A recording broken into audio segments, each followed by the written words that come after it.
We're going in. So we got welcome to the ski lodge called Spur. Our guest Toru and his partner Mari. Let's do this. Oh god. Oh god. After I finally learned how to turn, I managed to reach the rest house at the foot of the mountain. Mari skillfully came to a stop in front of me as I caught my breath. The powder snow she kicked up covered my goggles and I couldn't see a thing. Haha, is that you, Toru? You look like a snowman. I heard her laughing.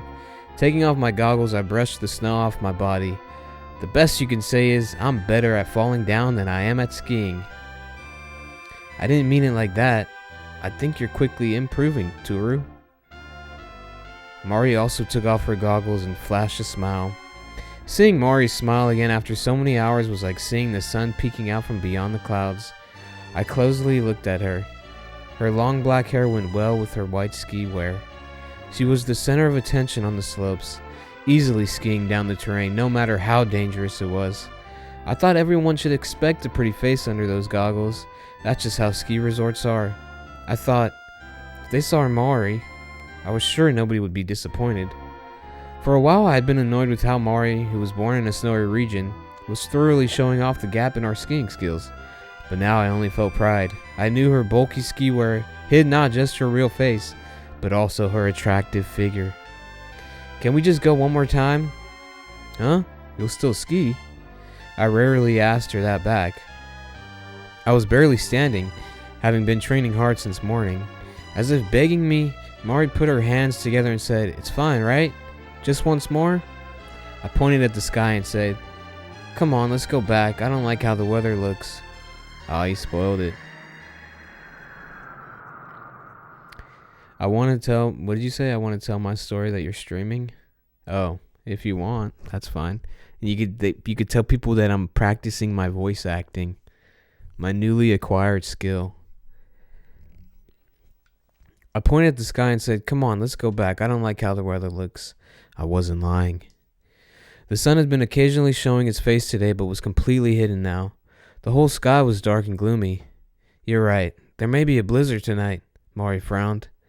"Then how about we go back for today?" We got into the four-wheel drive we borrowed from Mari's uncle, Mr. Kobayashi. Mari and I had met this past April at college. With a bold and persistent attack, I can't even see. I wonder if I should turn up the brightness a little bit. Let me see.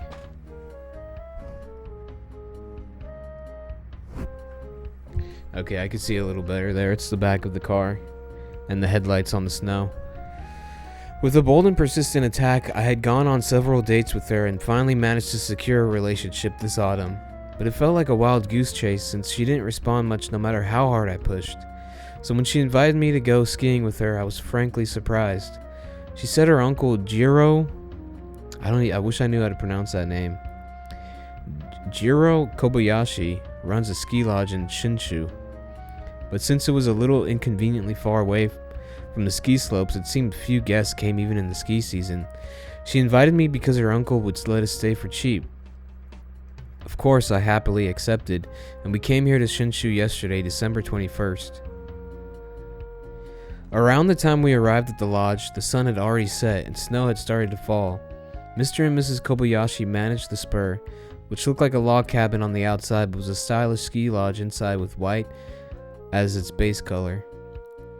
Whether the menu was multinational or stateless, I couldn't say, but it was nevertheless varied and all tasted just as good.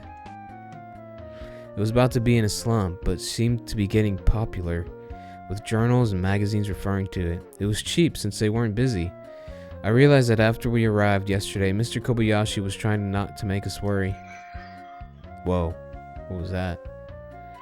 Unfortunately, or perhaps I should say naturally, Mari and I had separate rooms. Okay, here we go. The first multiple choice option. Here we go.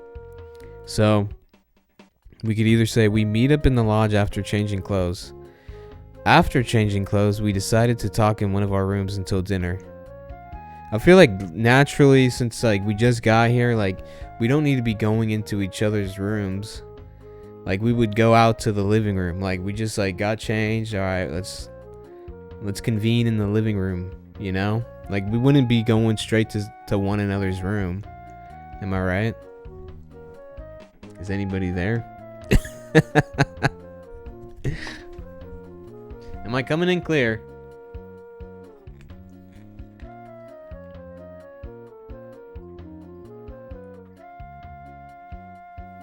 No, but he just started dating her.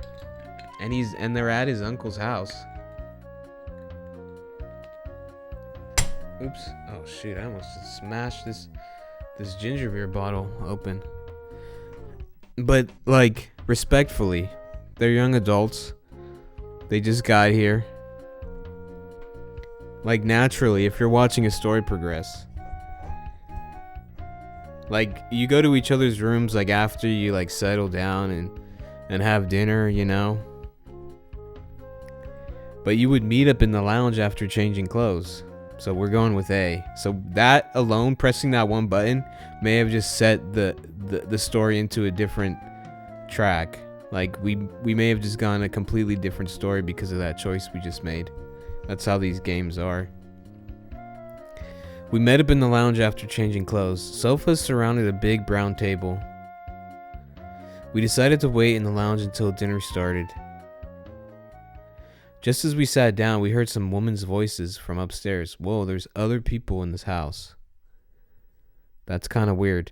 So the silhouettes are just to represent people. I thought it was like some spooky time, scary ghost, but it's just the silhouettes. It's just saying that there's people there instead of designing characters, I guess. They look like office workers, but about the same age as us, or 1 or 2 years younger. Chatting, they came down the stairs. The one with the long hair said, "I didn't think we'd be this far away from the slopes." There was a slightly forceful look in her eyes, but she was still pretty. I got the impression she seemed shallow. What's up, 6-part mix? Thanks for joining the stream. But look here, they said the food was good, right? Another woman who looked more like an eater than a skier pointed a pen in her right hand at the pages of a rolled-up magazine. That's kind of messed up. An eater more than a skier? That's hecka mean.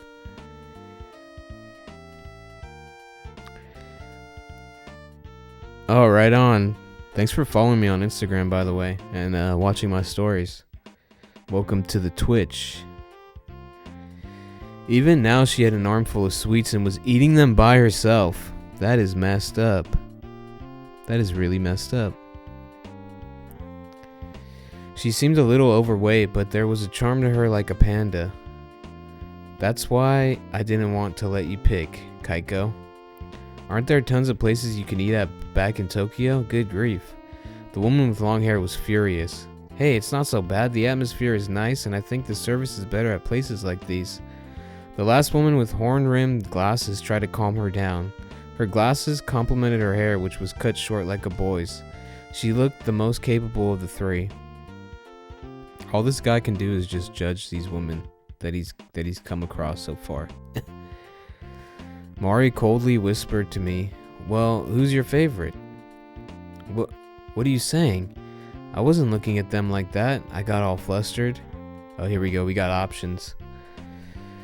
What a silly question, honey. The only one I have eyes for is you, baby. Okay, I'm not going to say that. Wait, let me take a closer look. Okay, so that's what I accidentally... I feel like... I mean... This is his girlfriend here. And I feel like joking around would be a good answer. But she wants a serious answer, I feel like.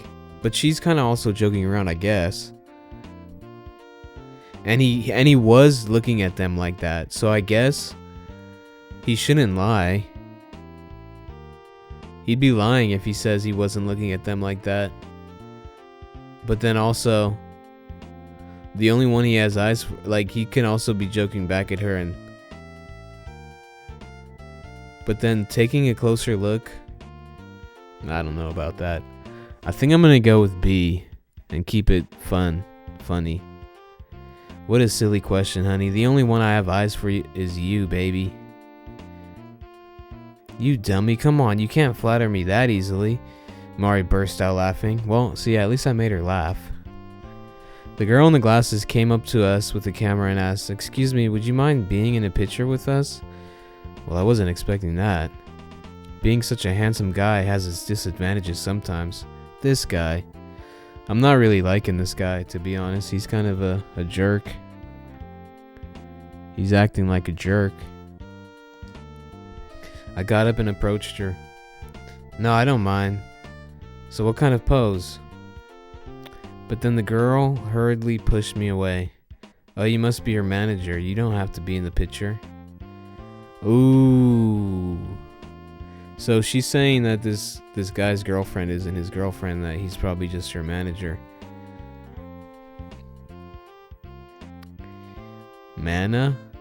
Manager? You're the actress Momoyo Harada, right? Look, she was in the skiing movie Come With Me Sometimes. What? She was asking for a picture with Mari? She's mistaken her for an actress. The slightly overweight girl was sweating nervously. It's fine, right, manager? Mari was grinning at me. Okay, please take our picture. The girl in the glasses handed me her camera. Okay. Here we go, I guess. Okay, cheese. I snapped the photo right on the Z sound of cheese. I was sure it would make everyone look funny in it. Oh, Mari and the others were all laughing together, unaware of my mean-spirited prank. It looked like they were already hitting it off. What? I was sure I knew who you were, but I guess not. I'm sorry, I got carried away. No, it was Aki's fault for mistaking who you were. The long-haired girl poked the girl in the glasses. So I really thought you were her manager. As the girl took her camera back, she and the other two girls politely bowed to me. I insincerely said, "Oh, it's fine. I don't mind at all." But Mari's so pretty, I didn't feel bad when she said it like that. As we went back and forth like that, we naturally started to introduce ourselves. The long-haired girl complaining about being far from the slopes is Kanako Watase. The cute, slightly overweight girl who kept eating sweets is Kaiko Kitano. That's messed up, they keep referring to her like that. And the girl in glasses with the camera is Aki Kawamura. They all seem to be 18-year-old office workers. Kanako asked me, "We just got here earlier, but how are the slopes?" But today was my first time skiing, so I wouldn't know if they were good or bad. Mari answered in my place. They were great. The lifts weren't that packed either. Kanako must like skiing just as much as Mari, since they excitedly talked about things like good places for it and the types of snow they like to ski on. Kaiko and Aki were listening but looked a little uninterested. Maybe Kanako forced them to come along with her. Just then, the sounds of an engine approached and stopped in front of the spur. Oop. Looks like some new guests have arrived. How does the audio sound? Can you hear like the music? Is it like too quiet or too loud? Whoa. After a moment, the bells at the front door rang. I heard a loud voice in the Kansai dialect. Thank goodness, I thought we'd die. A man and a woman came in with their coats and heads covered in snow. The red-faced, plump man looked to be in his early 50s. The tall, slender woman seemed to be in her late 30s. Mr. and Mrs. Koyama, welcome. I was worried since you were late. Mr. Kobayashi came from the back and welcomed them in. Mr. Koyama said a horrible blizzard had started and we almost got lost. I looked out the window. It wasn't snowing as much as earlier, but it was quickly getting worse. An old-fashioned cuckoo clock on the wall announced it was 7 p.m. I reflexively looked at my own digital watch, but it still read 6:55. Was my watch slow? Uh-oh. Dinner is ready, so please come to the dining hall. Midori Shinozake, a part-time worker at the Spur, came out from the dining hall. I'll take your luggage and coats so you can have dinner as well, Mr. and Mrs. Koyama. Mr. Kobayashi had them sign in at the reception, then offered them dinner. As I was looking at them, my eyes met Mrs. Kayama's. I felt like for just a moment she had a sad look in her eyes. She sweetly smiled and gently bowed. I rushed to do the same. I noticed Mari was also looking at her. I thought she might start teasing me again, but contrary to my expectations, she muttered something to me. She's beautiful, huh? Okay, here we go. Mari, you're much prettier, I flattered her. Yes, she is. I answered honestly. Oh man. I feel like I want to be as honest as possible. But at the same time, I think Mari likes humor. But I guess we're adults, so I'll just be honest and say, yeah, she is. I answered honestly. Mari looked right at me with a serious look in her eyes and asked, do you think women are more ladylike if they look like the wind could blow them away like she is? Oh, it's kind of mean. Yeah, well, oh, but Mari, you're ladylike in your own way too.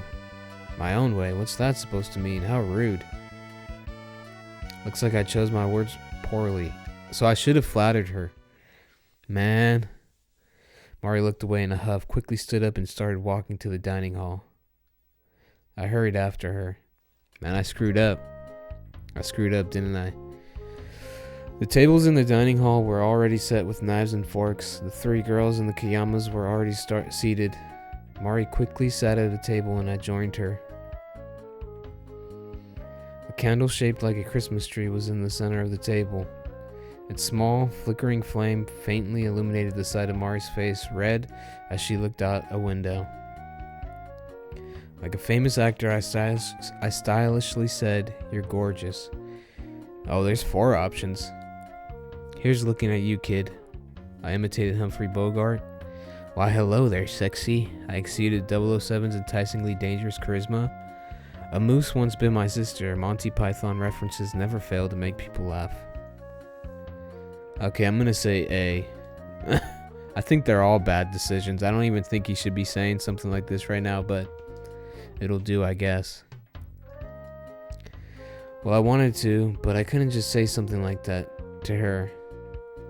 Then why do they give us that option if he's not gonna say it anyways? I was just staring at her. What are you looking at? Your mouth's wide open. Are you that hungry? Oh dear. Who said that? Maduri and Mrs. Kobayashi brought dinner to each of the tables. Tonight's guests were me, Mari, the 3 girls, and Mr. and Mrs. Kayama. I thought that was everyone, but there was someone else who wasn't exactly a guest. A man in a coat was sitting in the corner of the dining hall, almost blending into the wall. He hadn't taken off his coat or hat for dinner, and moreover was wearing black sunglasses. At nighttime?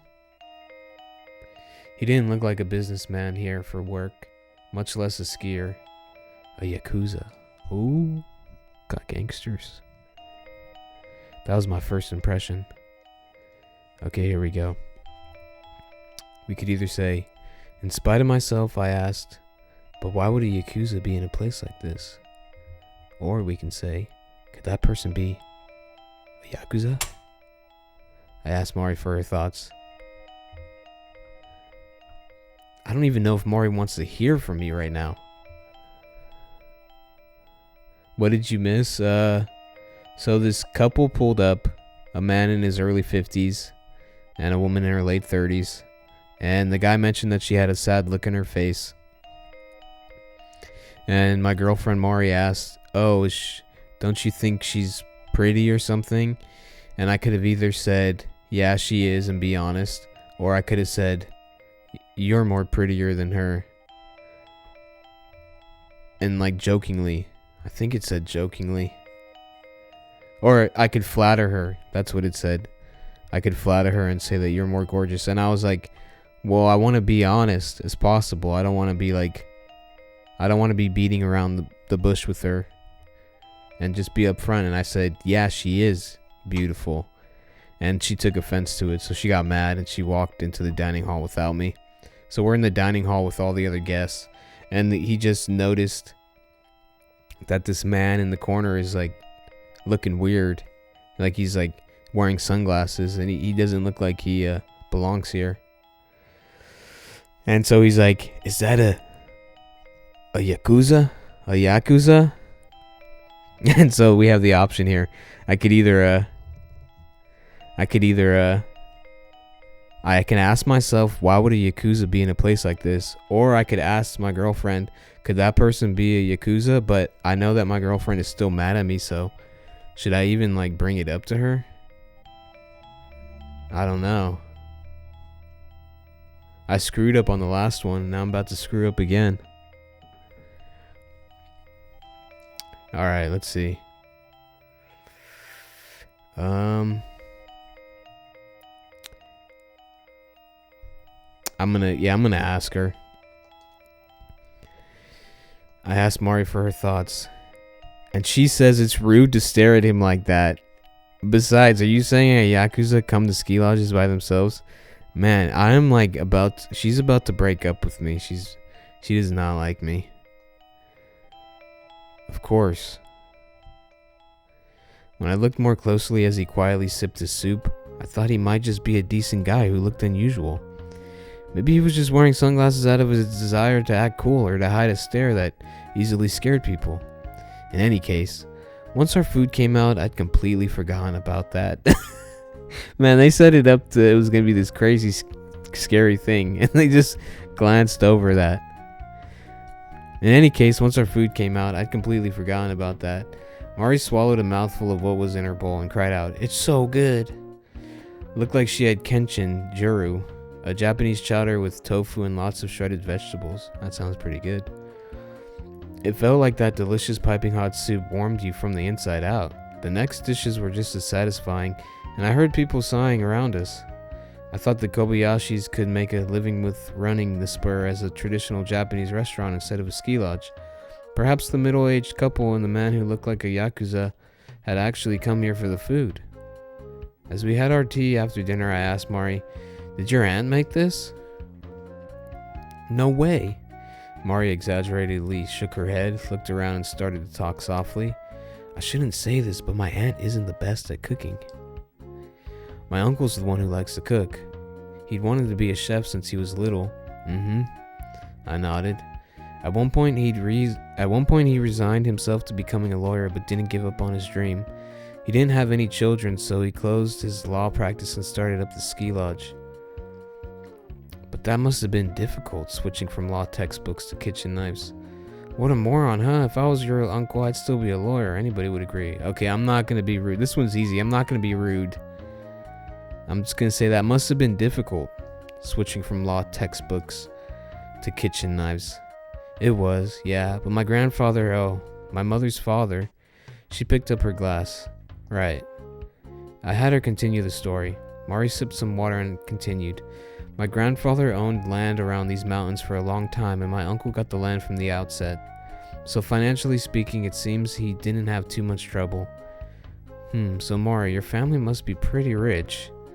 For some reason, I felt inferior. That's not true. Most of the land went to my uncle, who was the oldest son. My family works regular office jobs, and our house is a little cramped. I was glad I didn't love someone who was in totally different social standing than me. This freaking guy, man. People who had finished eating were leaving in small groups. My watch said it was 7:55 p.m. Alright then. How about we go do some night skiing? Mari stood up and said something unbelievable. You're joking, right? You're not gonna ski at night in a blizzard like this, are you? Besides, I was already exhausted. The weather forecast says you shouldn't. Midori, wearing an apron, joined in on the conversation. For now, it looks like it's safest to stay here. I wasn't sure how old Midori was. I thought she might be in her 20s, but sometimes she could look like either a high school student or a middle-aged woman to me. Oh my gosh. Perhaps because she spends all her free time on the slopes, her hair and face were snowburned like a surfer. Is it that fierce? I was half relieved and half anxious. The forecast says there might be snow unlike anything in recent years. This time the other part-time worker, Toshio Kubota, joined in. I'm probably botching these names, to be honest. Toshio is a self-professed 6th year college student. He said he loved skiing so much that he was putting off his courses and continuing his part-time work here. A little over 180 centimeters over 180 centimeters tall, he had the build to be good at any sport, of course, including skiing. His sunburn was a good match for Midori's. Being near guys like Toshio made me lose my nerve a little, especially when I was with my girlfriend. This freaking guy, man. This guy just continues to just surprise me. I waited for Mari to react. Didn't look like her eyes twinkled with longing, nor did she seem to be holding back a throbbing heart. I was relieved. I asked, "We won't get trapped here and starve to death, right?" Toshio waved his hands and laughed. "We'll be fine. We're away from town, so we're always prepared with food.